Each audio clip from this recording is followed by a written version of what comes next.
로마서 제13장 1절부터 7절까지 말씀을 먼저 보시도록 하겠습니다. 그리고 나서 히브리서 13장 17절 한 절을 더 보겠습니다. 로마서 13장 1절부터 7절 말씀을 제가 봉독하겠습니다.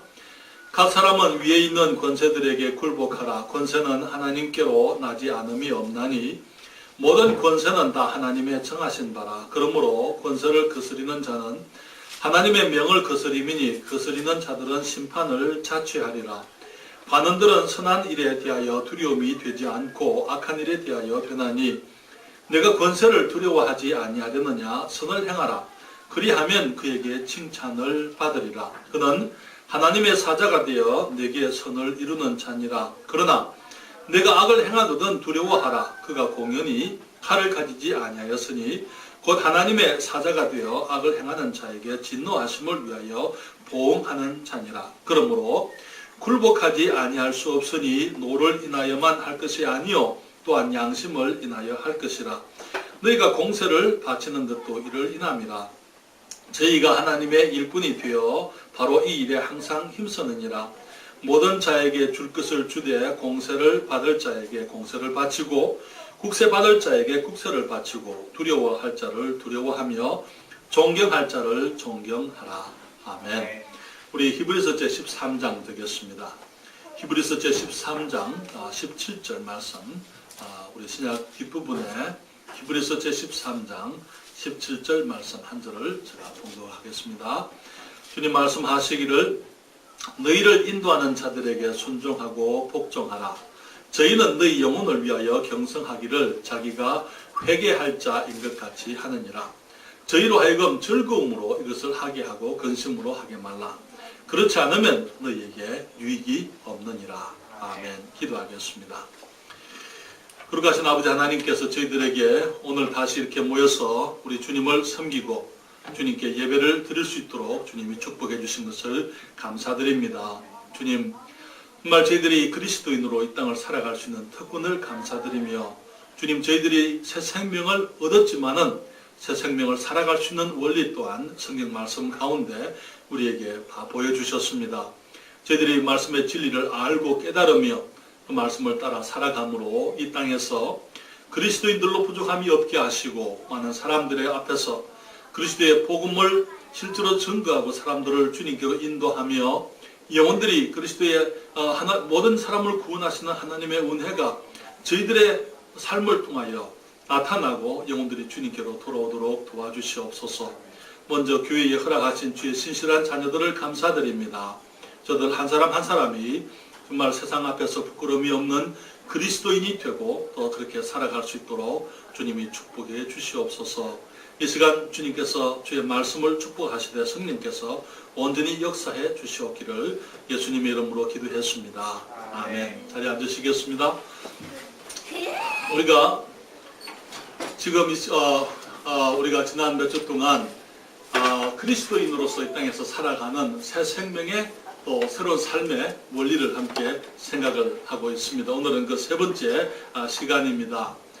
우리가 살아가는 세대에 한 가지 특징이 있다면은 그것은 이 젊은 세대가 가지고 있는 기성세대에 대한 그 불신이라 이렇게 말을 할 수 있겠습니다. 많은 젊은이들이 기성세대의 가치관에 대해 도전하고 거부하는 것은 기성세대가 젊은 세대에게 모범이 되지 못하고 본을 보이지 못했기 때문이라고 생각이 듭니다. 국민이 정치인을 불신하는 것은요, 이 국민의 탓이 아니고 정치인들이 잘못했기 때문인 것이죠.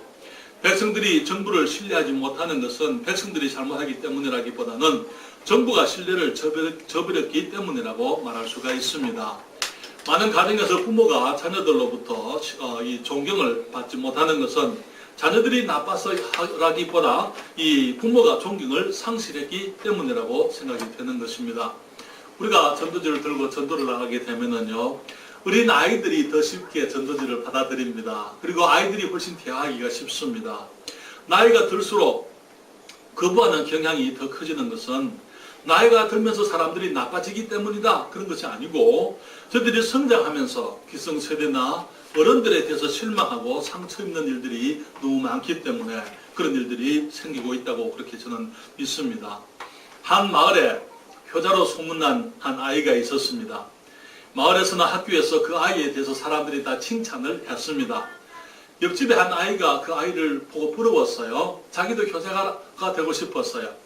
그래서 효자라는 그 말을 듣고 싶었습니다. 그래서 그 아이가 어떻게 하나 지켜봤어요. 보니까 하루는 아침에 일찍이 그 효자가 일어나서는 아버지가 나오기 전에 아버지의 신발을 가슴에 품고 있는 거예요. 그러다가 아버지가 나오니까 신발을 꺼내가지고는 아버지가 이렇게 춥지 않도록 옛날에는 텐마루 밖에 우리가 신을 늘 벗어놨지 않습니까? 한대잖아요. 춥잖아요. 그러니까 이제 아버지가 나오셨을 때에 그 발이 춥지 않도록 미리 가슴에 이 신발을 넣어놨다가 따뜻하게 해서 아버지께 신을 신으실 수 있도록 그렇게 해드리는 거예요. 그래서 그 아이가 생각해 나도 저렇게 해야 되겠다 생각을 했습니다. 그래서 이제 그 아이가 그 다음날 아침에 일찍 일어났어요. 그리고는 이제 그 아버지 신발을 가슴에 품고 있다가 아버지가 나오면 드리려고 준비를 하고 있는데 아버지가 나와서 하는 말이 애비 신발은 뭐 하려고 갖고 있노? 하고 뺨을 때리는 거예요. 그러니까 이 아들이 신발을 집어 던지면서 하는 거예요. 애비 같아야 효도를 하지. 그렇게 했다 그래요. 우리가 많은 경우에 오늘날 정말 권위에 대한 불신으로 가득 차 있는 시대. 우리들의 시대를 우리가 그렇게 특징 지을 수가 있는데 그건 너무나 불행한 시대라고 생각이 됩니다. 우리는 참 불행한 시대를 살고 있다. 왜? 사람들이 사람을 신뢰하지 못하는데 특별히 권위에 대해서 신뢰하지 못하는 그런 일들이 우리는 TV에서 너무나 자주 보고 너무나 많이 듣고 있는 것을 우리가 잘 알고 있습니다. 모든 사람을 구원하시는 하나님의 은혜가 나타났는데 우리 주님께서는 우리 그리스도인들이 양육되어져서 우리가 성장하게 되므로 그래 우리의 삶에서 그리스도의 복음이 자연스럽게 사람들 앞에 우리가 다르다는 것, 그리스도인은 다르다는 그 사실이 드러나게 되기를 주님께서 원하고 계시는 것이죠. 그래서 오늘 저는 여러분들과 함께 우리가 새 생명을 받은 사람들로서 이 생명을 살아가는 원리 중에 하나로서 권위에 대한 순복의 원리를 말씀을 좀 드리기를 원합니다. 사랑하는 여러분, 하나님께서는 우리들로 하여금 권위 아래 살게 만들어 놓으셨습니다. 그렇습니까? 우리는 다, 모든 사람들이 다 권위 아래에 있습니다. 어떤 권위든지 권위 아래에 있는 것입니다. 뿐만 아니라 우리가 성장하면서 우리 밑에도 마찬가지로 권위 아래, 우리도 권위자로서 우리의 권위 아래에 있는 사람들이 있게 되어져 있다는 것입니다. 우리는 다 권위 아래에 있으면서 우리 아래에도 우리의 권위에 순종해야 되고 따라야 되고 우리가 책임져야 될 사람들이 있다는 것을 우리들이 기억을 해야 되는 것이죠.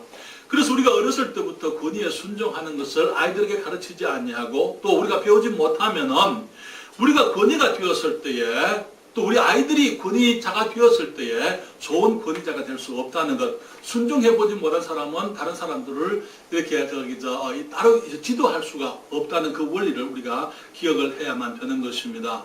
오늘날의 문제는 권위에 반항하고 순종할 줄 모르는 사람들이 저들이 권위가 되었을 때에 권위 아래 있는 사람들을 지도할 줄을 모르게 되는 것입니다. 세상에 복이 되어야 할 사람들로서 우리는 권위에게 복이 되고 또한 우리의 권위 아래에 있는 사람들에게도 우리가 복이 되어야만 될 줄 믿습니다. 하나님께서는 우리들에게 어떤 권위들을 주셨습니까? 우리는 부모의 권위를 우리가 주신 것을 주님이 주신 것을 우리가 잘 압니다. 우리 모두는 가정에서 태어났습니다. 그렇죠? 그리고 우리 모두는 가정에서 태어났을 뿐 아니라 가정에 우리 부모님들의 돌보심을 받고 우리가 성장하게 되는 것입니다. 그렇기 때문에 주님 말씀하시기를 자녀들아 모든 일에 부모에게 순종하라. 이는 주 안에서 기쁘게 하는 것이니라. 우리 하나님을 기쁘시게 해드리는 첫째 원리, 첫째 그것이 우리가 부모님에게 순종하는 것이다. 그렇게 말씀을 했어요. 가정은 우리 주님이 세우신 가장 첫 기관입니다. 가정에서 주님은 부모와 자녀들의 이 관계, 아름다운 관계, 너무나 친밀하고 밀접하고 너무나 축복된 관계를 주셨어요.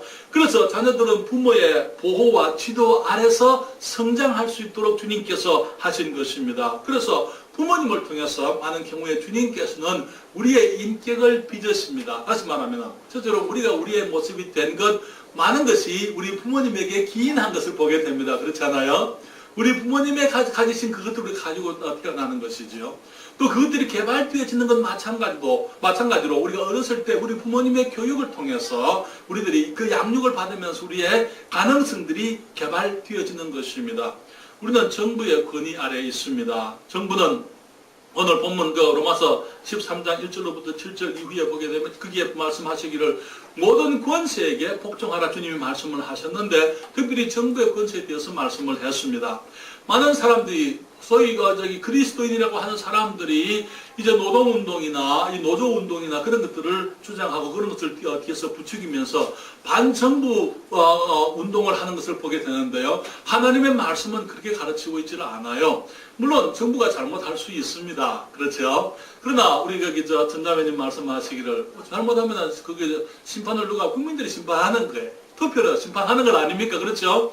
그렇게 하면 되는 것입니다. 그러나 정부가 세워졌을 때에 그때는 우리가 질서를, 이 나라의 질서를 위해서 우리들이 또 국민들의 전체적인 평안을 위해서 복종을 해야 되고, 우리 그리스도인들이 정부에다가 복종하지 않을 수 있는 유일한 때가 있다면은 정부가 우리들의 이 영적인 권리, 영적인 자유, 그게 침해하게 될 때, 하나님과 우리 사이에 정부가 개입할 때 그때는 우리가 하나님을 더 존중해야 됩니다만은, 그렇지 않은 경우에는 우리가 정부에 순종을 해야만 되는 것입니다. 왜냐하면은, 정부는 이 악한 자를 위해서, 징벌하기 위해서, 선한 자를 포장하기 위해서, 다시 포상하기 위해서, 그래서 치안과 안전을 위해서 정부가 있기 때문에 정부의 권위에 순종을 하라 그렇게 말씀을 하고 있는 것을 보게 되는 것입니다.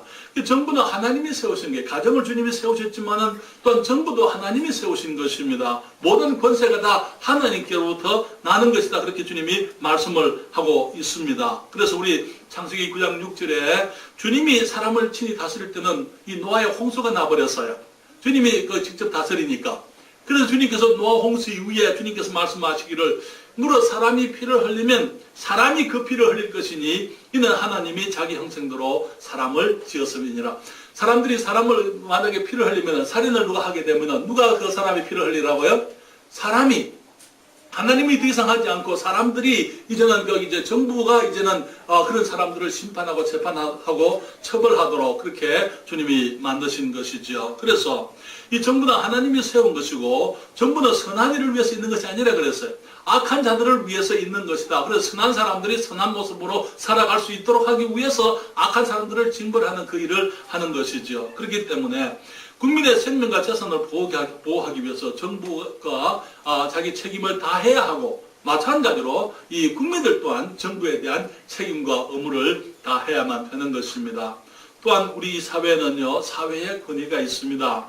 다시 말하면은 사회 질서를 위해서 주님이 주신 권위들이 있다는 것입니다. 주님께서 우리 디모데전서 2장 1절로부터 4절에 말씀하시기를 그러므로 내가 첫째로 권하노니 모든 사람을 위하여 간구와 기도와 도와 감사를 하되 임금들과 높은 지위에 있는 모든 사람을 위하여 하라. 이는 우리가 모든 경건과 단정한 중에 고요하고 평안한 생활을 하려 함이니라. 이것이 우리 구주 하나님 앞에서 선하고 받으실 만한 것이니 하나님은 모든 사람이 구원을 받으며 진리를 아는데 이르기를 원하시느니라. 아까 말씀드리기를 우리가 부모님을 순종하는 것이 하나님께서 기쁘시게 하는 것이라 이렇게 했어요. 그렇죠? 이주님 말씀하시기를 우리 구주 하나님 앞에 선하고 받으실 만한 것이 무엇이냐 하면은 우리가 모든 사람을 위해서 간구와 기도와 도구와 감사를 하는데 임금들과 높은 지위에 있는 모든 사람을 위하여 그렇게 하라고요. 그렇죠? 주님 말씀하시기를 왜 그렇게 해야 되느냐? 이는 우리가 모든 경건과 단정한 중에 고요하고 평안한 생활을 하려 함이니라. 사회적으로 안정이 되기 위해서는 지도자들을 위해서 기도해야 되고 그분들을 위해서 순종해야 되고 그 정책에 함께 같이 가야 된다는 것이죠. 물론 나쁜 정책을 말하는 게 아닙니다. 이 사회의 구성원으로서 우리가 가지고 있는 책임들이 있다는 것입니다. 그런데 거기에 이어서 주님께서 이런 말씀을 하고 계세요. 우리 디모데전서 2장 4절에 하나님은 모든 사람이 구원을 받으며 진리를 아는데 이르기를 원하시느니라 그렇게 말씀을 했어요. 우리는 많은 경우에 고난이 환란이 있으면 사람들이 주님께로 올 줄로 생각합니다. 그렇죠? 우리 지난번에 박정덕 선교사님 다녀가시면서 일본에 쓰나미가 와서 거기에 이 원자로가 원자 발전소가 그냥 이렇게 수장이 되고 난리가 났을 때에 미국에서 사람들이 그렇게 생각했어요, 실제로. 야, 이제는 일본이 어쩌면 하나님께로 돌아오지 않겠느냐. 그게 아니고, 이 사람들이 자기들 우상에게 돌아가는 거예요. 우상에게 비는 게 일본 사람들이. 하나님께로, 우리 생각을 하나님께로를 생각하는데, 그 사람들이 자기들의 신들로 돌아가는 것입니다. 많은 경우에 사람들이 생각하기를, 환란이 있으면 부흥이 올 줄로 생각합니다. 그래서 우리 한국 교회가 부흥했을 때는 그 이유가 뭐냐 생각하기를 사람들이 일제시대 우리가 고생했고 또 6.25가 있었기 때문에 그래서 고생을 해요. 그래서 사람들이 많은 기독교인들이 생겨나고 예수님을 믿게 되고 하나님께로 돌아왔다 그렇게 생각하는데요. 지금 보세요. 지금 어떻습니까? 그런 시절은 지나갔어요. 지금 기독교 인구가 줄고 있잖아요. 많은 경우에 환란을 통해서 주님께로 나온 사람들은 환란이나 어려움의 문제가 해결되면 주님을 떠나가는 것을 보게 됩니다. 주님 말씀하시기를 이 높은 사람들을 위해서 기도하고 사회 안정을 위해서 기도하라 그렇게 말씀을 하시면서 말씀하시기를 하나님은 모든 사람이 구원을 받으며 진리를 아는데 이르기를 원하시느니라. 많은 경우에 어떤 필요 때문에 나오는 사람들은 정말 하나님께 대해서 온전한 어떤 이 신앙 가지기가 어렵다는 것이죠. 왜냐하면 말씀을 기초로 한 그런 신앙이라기보다는 이성적으로 정상적인 판단을 가지고 정말 하나님이 하나님이시로구나, 하나님께서 자기 아들 예수 그리스도를 보내셔서 그 복음으로 우리가 구원받는 것이구나, 그렇게 해서 구원받기보다는 너무나 많은 경우에 기복신앙에 빠지는 것입니다. 환란 중에 어려움 가운데서 사람들이 주님께 나오게 되면 그들은 한국의 기독교 특징이 뭐예요? 복 받는다 그 말 아닙니까? 그렇죠? 많은 경우에 복 받는다. 축복해 주십시오. 축복해 주십시오. 그런 다시 말하면 우리들의 중심, 우리들의 이기적인 인간적인 어떤 필요 때문에 이 인본주의적인 그런 자세로 하나님께 나오는 일들이 너무나 많다는 거예요. 그렇게 하는 신앙은 오래 가지를 않습니다. 주님께서 원하시는 것은 말씀을 기초로 한 정말 정상적인 상황 속에서 내가 어떤 어려움이 있어서가 아니고 하나님께서 하나님이시고 주의 진리가 이 성경에 기록되어져 있고 하나님의 말씀이 진리이기 때문에 그것을 발견하고 그렇게 해서 정말 주님 앞에서 인격적으로 하나님을 하나님으로 인정해드리는 그런 참된 믿음이 있기를 원하신다 그 말이에요. 그렇기 때문에 주님께서는 우리가 사회의 안정을 위해서 기도하라 말씀하시면서 사회 가운데서 우리들에게 주신 질서가 있는 것을 보게 됩니다. 그렇죠? 우리 직장에 가면 상사들이 있습니다. 학교에 가면 선생들이 있습니다. 지역사회에 지도자들이 있습니다. 군대에는 계급이 있잖아요. 그렇죠? 우리가 이 사회는 우리 그리스도인들이 영적 인격과 능력이 열매로 나타나야 할 곳입니다. 그래서 안정된 사회, 거기에서 안정된 사역이 보장되어져 있는 것입니다.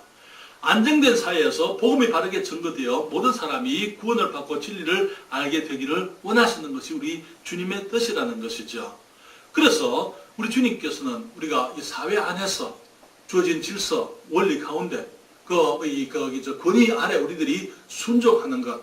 그래서 우리가 그리스도인들로 정말 이 사회에 유능하고 또 실제로 유익한 일원들이 되기를 주님이 원하신다는 것이죠. 또 한 가지 주님께서 주신 권위가 있다면 교회의 권위입니다. 교회는 정말 주님께서 가정을 위해서도 주님이 투자를 하셨습니다만은 그러나 교회를 위해서 주님이 가장 큰 투자를 하셨어요. 맞습니까? 교회를 위해서 주님이 자기 아들을 죽이셨어요. 아들이 사람이 되게 하시고 교회를 위해서 그 아들이 피를 흘려서 그 피로 사서 주님께서 이 땅에 교회가 있게 하셨습니다.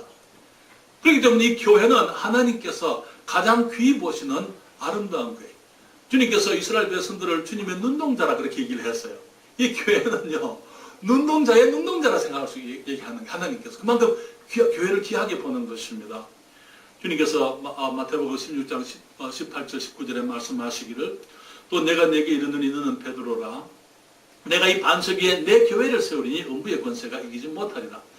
내가 천국 열쇠를 내게 주리니 내가 땅에서 무엇이든지 매면 하늘에서도 매일 것이요 내가 땅에서 무엇이든지 풀면 하늘에서도 풀리리라 하시고 주님께서 교회의 권세를 주셨어요. 어떤 권세입니까? 이 땅에서 하늘의 문을 열고 닫는 권세가 교회에 있습니다. 주님 말씀하시길 너희는 땅 끝까지 이르러 내 증인이 되리라 이렇게 말씀을 하셨어요. 주님께서 말씀하시기를 우리가 그러면 우리는 가서 모든 족속으로 제자를 삼아 아버지와 아들과 성령의 이름으로 침례를 주고 누구에게 하신 말씀이에요? 제자를 삼고 침례를 주는 것은 이것은 제자들에게 주신 말씀이 교회에 주신 말씀입니다. 그렇기 때문에 우리가 침례를 받는 것은 교회의 권위로 받는 거예요. 교회의 권위로. 그렇기 때문에 이것이 너무나 중요한 것이죠. 그래서 주님께서 말씀하시기를 보라 벌써 내가 세상 끝날까지 너희와 항상 함께 있으리라 주님 말씀을 하셨어요. 주님이 누구와 같이 있습니까? 교회와 같이 있는 것입니다. 그래서 그 교회 안에 주님께서 지도자들을 세우셨습니다. 그래서 그 교회의 권위는 군림하기 위한 권위가 아니에요. 권위는 하나님의 원대한 사역이 조화와 균형, 질서 속에 이루어지게 하시려고 주님께서 질서를 위해서 주님께서 권위를 주셨습니다. 교회의 권위와 영적 지도자들의 교회의 권위 그리고 그 영적 지도자들의 권위 항상 같은 것은 아니에요. 왜냐하면 이 교회의 권위는 변함이 없습니다. 그러나 교회 지도자들의 권위는 우리가 지도자들은 실수가 있고 잘못할 수 있어요. 그렇죠? 그렇지만은 우리들이 영적 권위에 대해서도 순종하라고 주님이 말씀을 하고 있는 것을 우리가 보는 것입니다. 주님 말씀하시기를 오늘 읽은 그 히브리서 13장 17절에 너희를 인도하는 자들에게 순종하고 복종하라. 저희는 너희 영혼을 위하여 경성하기를, 경성한다는 말은 깨어있다 그 말입니다. 깨어있어서 기도하는데 자기가 회개할 자인 것 같이, 여기서 회개라는 것은 계산하는 걸 말하는 거예요.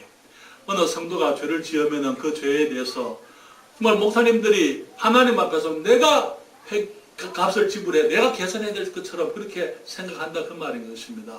어떤 사람들에게 문제가 있으면 그 문제에 대해서 목사님들이 정말 자기 문제인 것처럼 그렇게 생각한다는 것이죠. 어떤 사람들이 성도들이 아프면 목사님들은 정말 그것이 자기들이 아픈 것처럼 그렇게 생각을 한다는 것입니다. 그렇기 때문에 주님께서 말씀하시기를 저희는 너희 영혼을 위하여 경성하기를 자기가 회개할 자인 것 같이 하느니라. 저희로 하여금 즐거움으로 이것으로 하게 하고 근심으로 하게 말라. 그렇지 않으면 너희에게 유익이 없느니라. 그렇게 말씀을 했습니다. 그렇기 때문에 우리가 영적 권위에 순종하는 게 주님께서 세우신 권위들에게 순종하는 것입니다. 여러분, 권위가 반드시 더 훌륭한 사람이다 그 말은 아닙니다. 권위가 더 힘이 세거나 인격적으로나 세속적으로 더 강한 사람이다 혹은 더 큰 사람이다 그건 절대로 아니에요. 더 훌륭하다 그런 얘기가 아닙니다. 여러분, 미국에 고속도로 가게 되면은요, 미국에는 우리 한국에도 고속도로들이 아주 차들이 많습니다만 큰 차들이 지나가죠. 근데 한국에 와서 보니까 거기 한 가지 차이가 있다면은 이 한국에서는 경찰이 없어요. 고속도로에 경찰이 없습니다. 내비게이션이 다 얘기해줘요. 그렇죠. 내비가 다 얘기해주니까 경찰이 있을 필요가 없는 것이죠. 여기 카메라가 있습니다, 대신에. 그렇죠. 근데 카메라 앞에 가게 되면 사람들이 어떻게 합니까? 앞에 카메라가 있습니다. 그러면 어떻게 해요? 소리를 줄이잖아요. 그렇죠. 미국에서는 그렇게 고속도로에 카메라 같은 건 없습니다. 대신에 경찰, 순찰차가 있어요. 그래서 이제 거기 하이웨이 패트롤이 있어가지고 이제 과속을 하면은 뒤에서 이제 경찰이 쫓아오죠. 세마이 트럭이 뭔지 아십니까? 세마이 트럭 큰 트럭을 말하는 거예요. 그 18휠러라고도 이렇게 말하긴 하는데 바퀴 18개 있기 때문에 18휠러라고 이렇게 말하는데 큰 트럭들이 고속도로를 그렇게 그냥 바람을 일으키면서 달리잖아요. 그런데 뒤에서 조그마한 차가 불을 반짝반짝 하면서 오는 거예요. 그러면 어떻게 합니까? 그 큰 차가 서는 거예요. 왜? 그 큰 차가 힘이 약해서 씁니까? 권위 때문에 서는 거예요. 그 조그마한 차가 불을 반짝하고 하니까 그 권위 때문에 그 차가 서는 것입니다. 권위가 항상 더 힘이 세다 그 말 아닙니다. 더 훌륭하다 그 말이 아니에요.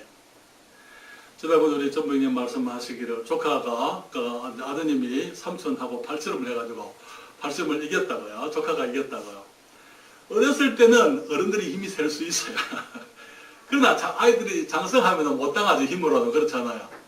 그렇지만은 장성한 아들들에게 연노하신 아버지가 말씀하게 되면은 장성한 아들들이 순종하는 것이 힘이 없어서가 아니에요. 그렇잖아요. 힘이 있지만 아버님이기 때문에, 권위이기 때문에, 우리가 부모님을 존중해야 되기 때문에, 우리들 그 권위에 순종하는 것입니다. 그래서 아버지가 항상 잘하는 것도 아니에요. 그래서 뭐가 되면은, 아버지가 술을 먹고 와가지고 괜히 자녀들을 못 살게 굴 수 있어요. 그렇죠. 그럴 때는 어떻게 합니까? 아버지가 술 취했으니까 밀어버리고 나가버려야 되겠죠. 그렇죠? 그게 아니죠. 그렇지만 술 취한 아버지도 아버님이기 때문에 존중하는 그것이 우리들의 당연한 모습이죠. 그래서 직장에서도 그래. 직장에서도 우리의 상관들이 항상 우리보다 더 훌륭하다, 더 잘한다 그 말 아닙니다. 정부도 마찬가지예요. 그러나 주님께서 그들에게 권세를 맡겼기 때문에 그 권세에 우리가 복종하는 것, 우리가 그리스도인들로서 그 권세에 복종하는 것, 그것이 하나님의 뜻이라는 것이죠. 하나님은 못난 권위들이라 하더라도 세우실 때는 우리를 위해 세우셨다는 사실을 우리가 기억하십시다. 완전한 권위는 있을 수가 없어요. 그러나 못난 권위지만은 그 권위를 우리를 위해서 주님이 세워놓으신 것이다 그 말이죠. 권위는 우리를 보호하는 것입니다. 부모님이 아이들이 어렸을 때 정말 보호하잖아요. 그렇잖아요. 아이들에게 무슨 일이 있을까? 항상 보호하는 것입니다. 여기 짐승들도 마찬가지예요. 병아리가 있으면 주위에 암탉들이 여기 서서는 누가 침범해올까? 그것을 지키고 있지 않습니까? 마찬가지예요. 우리들이 우리 부모님들에게 우리들에게 주신 것은 부모님이 가난하든지 돈이 많든지 그분들이 배웠든지 배우지 않았든지 상관이 없습니다. 부모님들이 계신 그 이유는 우리들을 보호하게 하시려고 주님께서 우리를 그분들에게 맡기신 것입니다. 그렇기 때문에 그분들은 자기들이 할 수 있는 방법대로 자기들이 아는 최선을 다해서 자녀들을 양육하고 우리를 키우고 우리를 보호하기 위해서 최선을 다하는 것이죠. 여러분, 주님께서 가정에 질서를 주실 때에 부모, 아버지가 계세요. 그리고 어머니가 있습니다. 그리고 자녀들이 있는 것이죠. 다 우산이에요. 어머니는 아버지 우산 밑에 있어야 됩니다. 어머니는, 아내는 남편의 우산 밑에 그 권위 아래에 있게 되는 거. 성경에 주님께서 말씀하시기를 우리 부인들이 남편에게 복종하라고 말씀을 주님께 하듯이 그렇게 복종하라고 말씀을 하고 있어요. 우리 하나님께서 남성 우월주의자이기 때문에 그런 게 아니고 주님께서 만들기를 그렇게 만드셨어요. 우리가 신체적으로 하면 남자들이 더 강하지 않습니까? 그렇지 않습니까? 왜요? 남자들이 밖에 나가서 열심히 일하라고 주님께서 우리 그렇게 만드신 거예요. 그렇지만 우리 부인들은요, 가정에서는 더 강해요. 아이들에 대해서는 어머니들이 더 강하지 않습니까? 왜? 주님께서 가정에서는 어머니를 통해서 자녀들이 양육되어지기를 원하기 때문에. 그래서 가정에 아버지가 우산이 되고 그 밑에 이제 어머니가, 아버지가 지붕이라면 어머니가 우산이 되어서 그 자녀들이 거기서 그 안에서 보호를 받는 것이죠. 만약에 나는 부모님의 권위가 싫다 해서 뛰쳐나가면 어떻게 될까요? 네, 나가게 되면 타겟이 되는 거예요. 타겟이 되는 거예요. 지금 비를 맞는 것, 우리가 바람에 맞게 되는 것, 사탄은 우리들이 권위를 여기서 항거하기를 그 사탄이 하는 일입니다. 남편이 아내를 보호하고 정부가 국민을 보호하고 이들은 전부 우산이라는 것이죠. 시작하게 되면 그때부터 우리는 사탄의 표적이 되고 우리는 노출이 되어지게 있다는 것. 그래서 준비되어지지 못한 가운데 미국이 하나의 문제가 18살 되면은 부모들이 아이들이 다 컸다 해가지고 밖으로 내보내는 거예요. 내가 볼 때 저기 나갔다고 생각해요. 나는 그 이해가 안 돼요. 18살 고등학교 졸업장 받으면은 성인입니까? 그게 성인입니까? 미국 사람들은 그렇게 생각해요. 내가 니를 이때까지 키워줬으니까 18살 될 때까지 고등학교 졸업했으니까 이제는 네가 네 마음대로 네가 나가서 네가 알아서 살아라. 그렇게 얘기하는 거예요. 성경에서는 우리가 언제까지 부모님에게 권위에 순종해야 됩니까? 결혼할 때까지요? 결혼하고 나서도 사실 그렇죠. 결혼하고 나서 내 가정을 가지고는 적어도 결혼을 할 때까지는 내가 부모님하고 같이 있어야 되고 결혼하면은 나와야 되는 것입니다. 내가 대학을 다니고 직장을 다니기 때문에 미혼으로서 그렇게 한다고 해서 내가 부모님 권위 아래 있지 않다 그 말 아니에요. 우리들이 결혼을 해서 내 가정을 가지게 되면 그때 내 가정이 생깁니다만은 내가 가정이 생기기 때문에 그때는 부모님을 등한시해도 된다? 그건 아니잖아요. 그렇잖아요. 그 이후에도 우리가 부모님은 공경해야 됩니다. 그러나 적어도 이제 부인들이 결혼을 해서 남편의 권위가 있습니다. 아버지 권위보다는 그때 남편의 권위가 우선이 되어 있습니다. 그렇지만은 우리들이 항상 우리 모든 사람들이 권위 아래 있다는 것. 우리는 항상 권위 아래서 살게 되어져 있다는 것. 그리고 또 우리 아래에도 권위들이 이제는 우리의 권위 아래 들어오는 사람들이 앞으로 가면 갈수록 더 생기게 돼요. 우리가 영향을 미쳐야 돼요. 우리가 축복이 돼야 돼요. 우리가 책임을 져야 될 사람들이 더 생기게 되어 있다는 것입니다. 그렇기 때문에 우리가 우리의 그 권위에 순종하고 그분들을 존중하는 것, 그것이 매우 중요한 것은 우리가 그렇게 할 때에 비로소 권위에 대한 자녀들이 우리 아버지가 하나님께 기도하네. 그 하나님, 우리 아버지가 기도하는 그 하나님. 그 어렸을 때 부모님들이 하나님에 대해서 함부로 얘기합니다. 아이들이 하나님을 우습게 생각하고 하나님을 멀리할 수밖에 없는 것이 하나님을 두려워하지 않는 거예요. 그러나 어렸을 때 우리 부모님들이 정말 하나님을 찬양하고 하나님의 앞에 예배하는 것을 귀하게 여기고 정말 그게 어렸을 때부터 저희들이 부모님들이 권위들이 자기들이 보는 그 사실은 아버지는 아이들에게 하나님이에요. 그렇잖아요. 그렇지만 그 아이들이 우리 아버지가 섬기는 그 하나님, 그걸 봤을 때 그들이 하나님을 공경하게 되어져 있는 것입니다.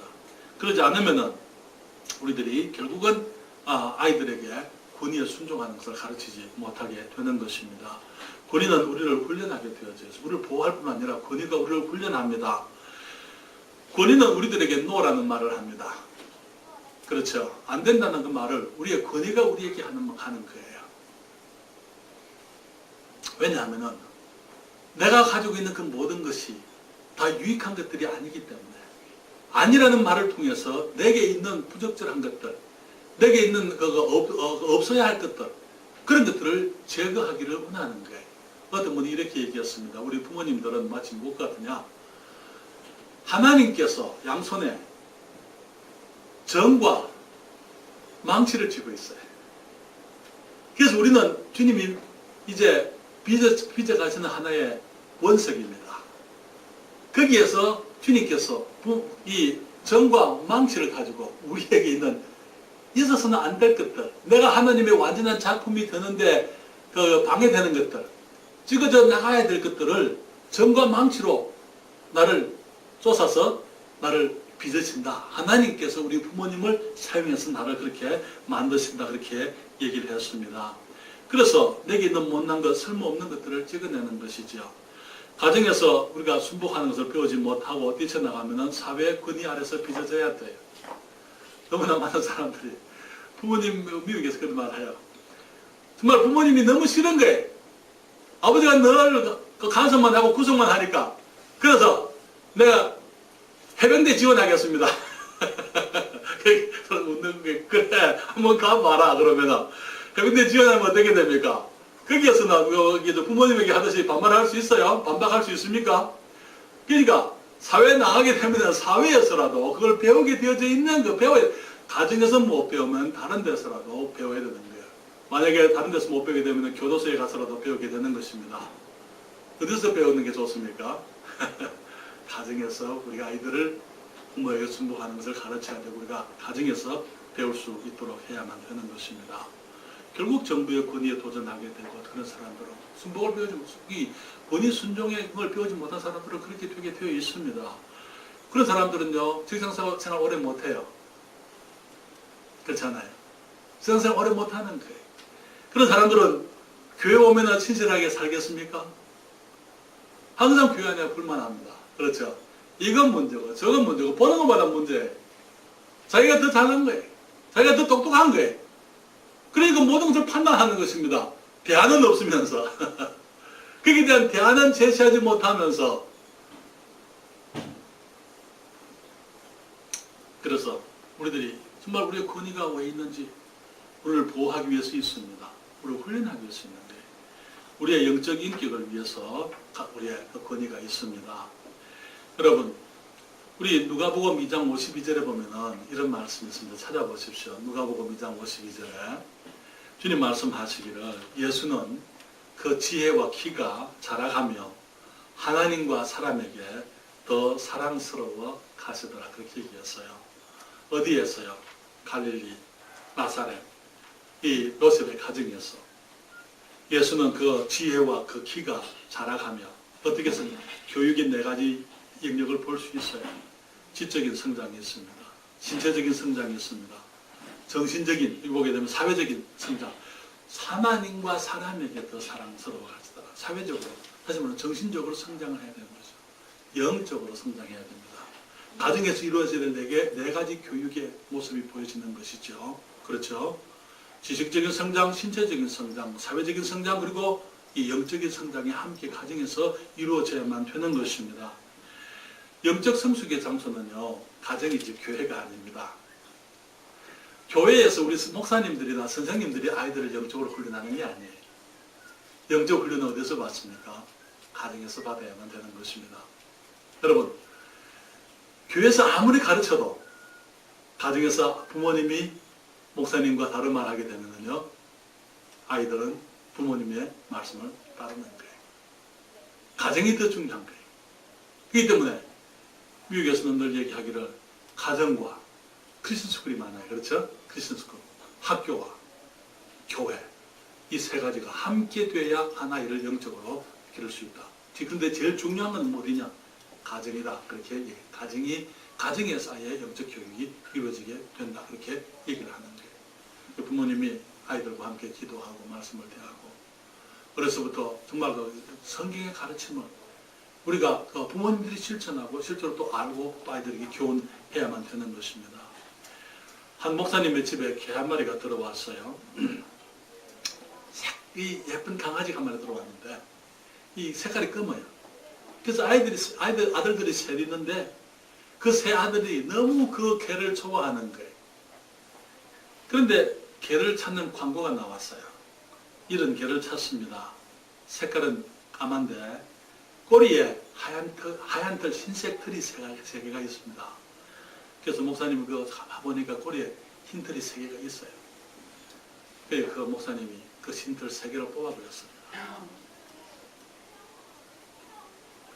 그 목사님은 개는 얻었지만 세 아들을 잃어버렸어요.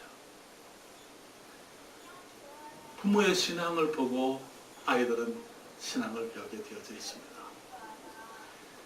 자녀들을 주의 교양과 훈계로 양육해야 될 책임이 부모님들에게 있어요. 그렇죠.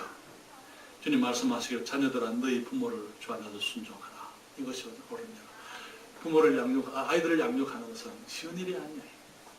정말 하나님 앞에서 바로 우리가 살아야 되고 또 아이들이 우리의 모습에서 주님의 모습을 볼 수 있도록 우리들이 최선을 다해야 되기 때문에 우리들이 정말 저 아이들 앞에서 그리스도인의 부모로서 그리스도인의 모습을 보여야 되고 그럴 때 아이들은 기쁘게 우리 부모님을 순종할 수 있을 줄 믿습니다. 네, 그럴 수가 있는 것입니다. 그래서 우리가 정말 이 모든 권위, 정부의 권위, 또 우리 가정의 권위, 그리고 또 우리 사회의 권위, 그리고 우리는 교회의 권위도 마찬가지예요. 우리가 교회를 귀히 여기고 교회에 정말 성실해야 되는 이유는 교회를 통해서 우리가 영적인 능력을 얻게 되는 것이죠. 그렇잖아요. 교제를 통해서 우리 강해집니다. 우리 하나님 말씀을 통해 잘하는 것, 주님의 뜻을 배웁니다.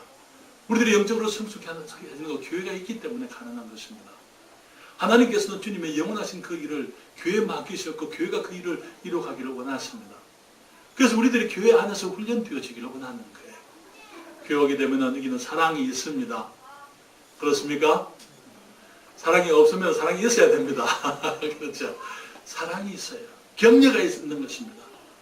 또 정말 성령님과 신령한 권위의 인도함 가운데 우리는 능력 있는 사역을 이루어갈 수가 있는 것이죠. 여러분, 교회 지도자들은 자신이 개선할 자인 것처럼 하기 때문에 우리가 그분들에게 순복해야 된다고 말씀을 드립니다. 사람들이 물어요.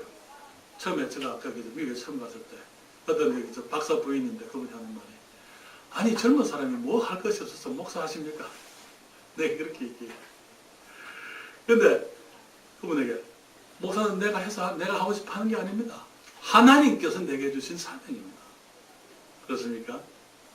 나중에 사람들이 말하기를 이제 내가 좀 늙고 나니까 목사님이 된 거 참 잘한 것 같습니다. 그렇게 얘기를 해요. 그 무슨 말인지 잘 모르겠어요. 그런데 어쨌든 여기 이제 우리들이 정말 그 하나님의 사람으로서 목사가 된다는 것은 정말 거기 한 사람 한 사람에 대해서 하나님 앞에 책임을 지는 것이기 때문에 그것은 쉬운 일이 아니에요. 그것은 정말 너무나 쉽게 결정할 수 있는 것은 아니에요. 저를 어렸을 때 주님이 부르셨기 때문에 감사를 드립니다. 나중에 성장을 해서 주님이 부르셨다면 제가 많은 고민을 해서 해야 됐을 거예요. 그래서 주님께서 저를 어렸을 때 부르셔서 주님의 일을 주님을 하게 하셨기 때문에 주님께 감사를 드립니다. 그래서 우리들이 정말 권위들에 대해서 우리들이 순종하고 인정해드리고 존경하고 그럴 때에 권위들이 자기 일을 잘할 수가 있어요. 아이들은 맨날 아버지, 어머니 반항하면은 얼마나 부모님이 힘듭니까? 그렇지 않겠습니까? 그렇잖아요? 권위가 권위의 일을 잘하려면은 순종해야만 되는 거예요. 우리 그 직장에서 고용인이 들어와가지고 종업원들이 맨날 사장한테 불평하고 이거 해달라 저거 해달라 그러고 일은 제대로 안 하고 얼마나 힘들겠어요. 그렇잖아요. 일을 잘하면은 사장 이거 고용주들이 정말 그분들을 챙겨주고 또 잘 대해주고 그렇게 하려고 하지 않겠습니까? 그렇죠? 그래서 사랑하는 여러분, 우리들이 어떤 경우에서도 마찬가지예요. 목사님들이 목사님의 일을 잘할 수 있게 되기 위해서는요, 결국은 우리 성도들이 순종을 해야 된다 그 말입니다. 그렇죠? 사랑하는 여러분, 우리들을 위해서 시간이 됐기 때문에 제가 사탄의 얘기는 그냥 자르고 빼버리고, 사탄이 처음에 한 것이 뭡니까? 사탄이 처음에 사탄 되기 위해서 지원 받았어요? 아니죠. 그렇잖아요. 너무나 아름답고 고상한 하나님의 피조물 중에 천사들 중에 가장 아름다운 것이었지만 권위에 도전했기 때문에 그 마귀가 되고, 자기만 마귀가 됐습니까? 자기 밑에 있던 모든 선사들을 악령으로 악한 귀신들로 다 만들어버리는 것이죠. 그래서 우리가 정말 하나님 앞에서 우리들이 생각해야 될 것은, 우리가 그 권위에 순종하지 않게 될 때 우리 자녀들, 우리 아래에 있는 사람들까지도 함께 멸망하게 되어져 있다는 것, 우리들이 그것을 기억해야만 되는 것입니다. 그래서 우리가 권위를 거스르게 되면은요, 가정이 혼란스러워지잖아요. 그렇죠? 자녀들이 부모의 권위에 거스르면은 혼란스럽습니다. 아내들이 남편의 권위에 거스르게 되면은 혼란스러운 게 힘든 거예요. 큰 소리가 있고 상처가 나고 권위가 무시될 때, 권위를 거스르게 되면 사회가 혼란스럽게 되고, 정말 정부가 어려워지게 되고, 권위를 거스르게 되면은 교회가 힘들게 되는, 파괴되는 것입니다. 권위를 거스르게 되면은 우리를 향한 하나님의 목적이 파괴되는 거예요. 우리를 지으신 하나님의 목적이 있는데, 우리가 그 권위 아래서 그 목적을 이루기 위해서 하나님께서 우리 위에 권위를 두셨는데, 그 권위에 항거하게 되면은 우리의 권위가 우리를 위해서 해야 될 일을 하지 못하는 거예요. 그러다면 결국은 내가 하나님의 목적, 하나님의 뜻을 내가 이루지 못하는 것이 되고 마는 것입니다. 그렇기 때문에 우리들이 우리의 권위에 대해서 정말 순종하고 순복해야 한다는 것을 말씀을 드립니다. 권위가 못 났으면 어떻게 합니까? 투표해야죠. 가정에서는요, 투표할 수 있습니까? 아니죠. 우리 권위들이, 부모님들이 잘하게 하는 방법은, 우리 자녀들이 순종하면 부모님들이 더 잘하게 되어 있습니다. 아내들이 순종하게 되면 남편들이 더 잘하게 되어져 있어요. 사회도 마찬가지입니다. 우리가 잘하게 되면 권위자들이, 권세자들이 더 잘하게 되어져 있는 거예요. 교회에서도 항상 그렇습니다. 그래서 우리가 이 땅에 주님이 새로운 생명을 주셨어요. 새 생명을 주시고, 또 우리 그리스도인들이 어떻게 살아야 될 것인가 하는 새로운 삶의 원리를 주실 때에 주님께서는 우리가 권위에 순복하라, 그렇게 말씀을 하시면서 생각을 하십니다. 기도하겠습니다.